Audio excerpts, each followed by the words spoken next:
ikutin terus, pantengin terus acara kita di Ngobrol Tech Talk. Bukan hanya bicara, tapi berbagi cerita. Yeay, sama gue Tina dan Gue Satrio. Saya Melani. Kita mau ngobrol bareng siapa nih?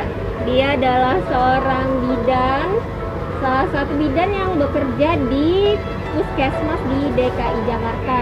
Penasaran? Ikutin terus.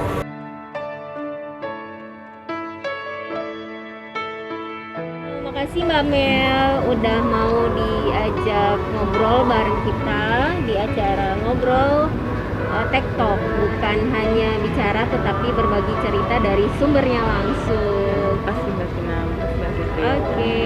Mbak Mel, gimana nih kabarnya sekarang? Baik, repot sama ngurusin bocah aja.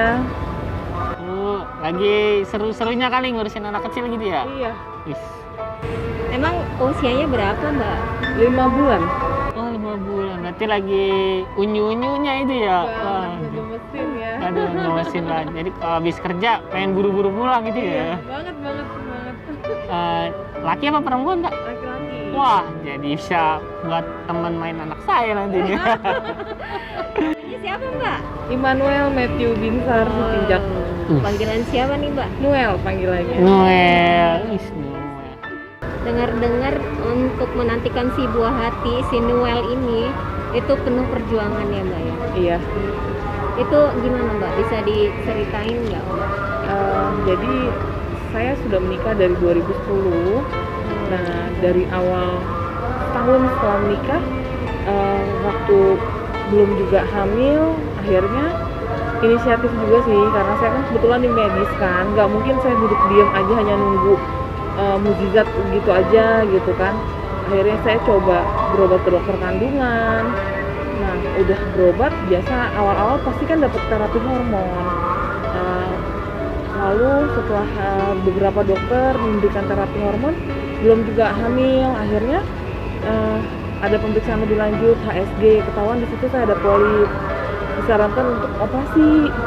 Cuma karena waktu itu saya agak trauma dulu kata operasi karena pengalaman almarhum ayah saya meninggal di meja operasi, jadi saya coba cari second opinion kan, cari dokter, bahkan sampai ke alternatif untuk urut gitu saya lakuin juga gitu, tapi belum juga. Akhirnya saya kembali lagi ke dokter yang menyarankan untuk laparoskopi. Nah, saya lakukan laparoskopi itu. Nah, setelahnya kok belum juga ya, tapi tidak HSG ulang lagi.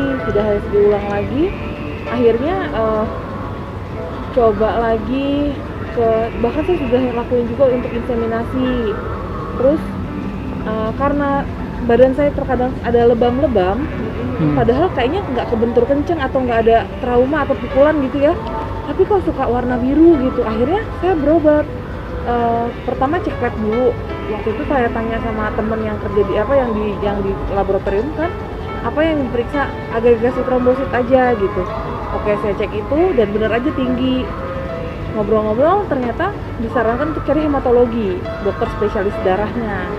Nah, ketemulah sama Prof. Karmel di rumah sakit Cikini waktu itu. Begitu ke dokter Karmel, diperiksa darahnya semuanya, lalu dapat terapi untuk mengencerkan darahnya. Belum juga kunjung hamil. Si dokternya bilang kalau memang hanya pengantaran darah, biasanya kamu ini sudah bisa hamil nih dengan hasilnya seperti ini. Mungkin kamu tetap harus konsul sama dokter kandungan ya, dia bilang gitu.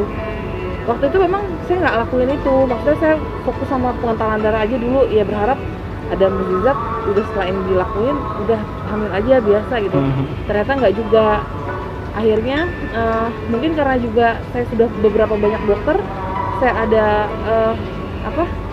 penebalan dinding rahim, dan akhirnya itu menyebabkan saya perdarahan hebat. Kurang dari 1 jam HB saya langsung anjlok jadi 7. Akhirnya saya dapat transfusi 4 kantong. Setelahnya saya dikuret. Setelah dikuret saya boleh pulang ke rumah. Lalu juga saya pernah juga ke salah satu androlog di Jakarta juga. Nah, di situ juga saya ketahuan kalau punya alergi sperma. Lalu berobat juga di situ. Setelah berobat di situ sampai dengan tahap maintenance ya, itu dimana darahnya suami diambil, diambil sel darah putihnya dimasukin ke dalam tubuh saya dengan harapan badan saya bisa menerima gitu kan. Tapi itu juga belum juga. Sampai akhirnya berangkatlah bareng sama sepupunya suami. Ada 2 orang, mereka bertiga sama kami ke Penang. Nah di Penang itu mereka berangkat untuk bertemu sama salah satu dokter yang bisa dibilang terkenal di sana untuk melakukan tindakan bayi tabung. Akhirnya tadinya belum niat banget untuk ngelakuin itu, cuma setelah ketemu sama dokternya dan suami juga ngeklik gitu, ya udah akhirnya kita melanjutkan pemeriksaan itu untuk melakukan bayi tabung. Itu gitu. berapa lama tuh Mbak penantian terus akhirnya memutuskan untuk bayi tabung? 8-9 tahunan. 8-9 tahun cukup Iya. lama ya Mbak ya, sehingga Iya. akhirnya ya udah fix untuk bayi tabung ya. Iya. Tentunya dengan segala upaya terus udah gitu juga butuh support dan persetujuan ya Mbak ya. Betul. Itu emang siapa aja sih Mbak yang support selama ini, kan itu tadi rentang waktu hampir 10 tahun sejak menikah ya Mbak ya? Iya.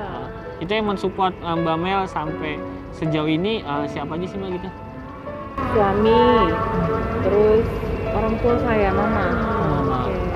Ya mama luar biasa mensupport saya sekali. Gimana dia mau saya menjadi mungkin merasakan wanita yang seutuhnya gitu setelah hamil, melahirkan, dan punya teman dalam arti kata anak ini menjadi semangat lebih pastinya pada saat kita menjalani kehidupan ke depannya gitu. Jadi supportnya mama itu luar biasa buat saya. Biasa. Gini Mbak, apakah memang saat ingin ke Penang itu perlu suami atau keluarga yang mendampingi selalu? Iya, kalau bilang selalu sih enggak. Kalau untuk peran suami pertama di konsultasi pertama aja waktu awal sekali. Lalu kedua pada saat tindakan OPU. OPU itu untuk pengambilan sel telur dan akan dikawinkan dengan sel spermanya seperti itu. Itu aja. Nanti pada saat yang lainnya bisa sendiri ataupun pada saat ET ditanam itu saya sama mama karena kan suami bekerja jadi nggak bisa Meninggalkan ya? full gitu nggak bisa. Oke, Jadi mama. berarti saling ya Mbak ya. Iya. Oke. Di dalam upaya-upaya itu Mbak, ada nggak kendala-kendala yang dirasakan? Kendala ya kadang udah jatuh bangun ya, nggak segitu lamanya, segitu banyak tindakannya, kadang-kadang ngerasa bosan, jenuh gitu kan. Ada juga ya rasa? Banget dong Mbak, yang namanya saya minum obat pengencer darah aja udah harus rutin selama beberapa tahun saya lakuin, sampai ada di tahap jenuh, skip, bodo amat lah gitu, nggak tahu endingnya apa dalam tubuh saya udah merasa bodoh lah gitu kan. Terus ke dokter kandungan, suntik ini, suntik itu, ibaratnya setiap kali pemeriksaan kan colok lagi, aduh, rasa malu ada, sakit ada, tapi udahlah demi.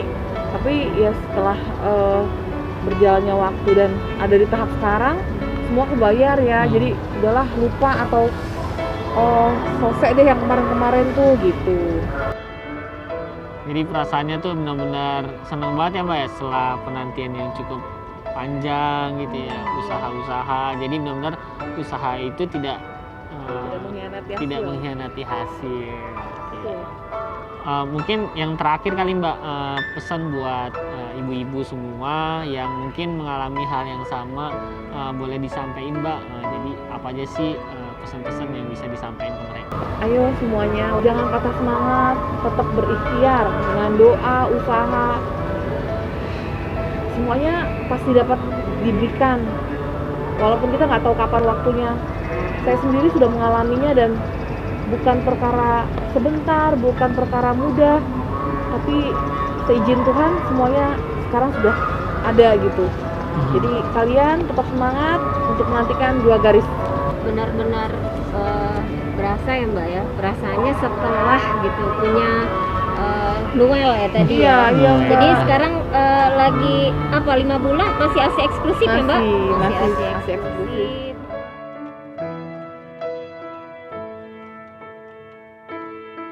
ada kalanya sekarang ini sih masih ngerasanya anak ini kayak mendekatkan gitu. Ya terkadang memang ada berantemnya juga gitu kan, karena hal-hal yang itu kenapa nangis yang kayak gitu. Ya namanya anak kecil nggak mungkin diem kan. Iya, gitu. benar. Iya, jangan taunya diemnya doang ya kan sepaket kayak Benar, gitu. benar.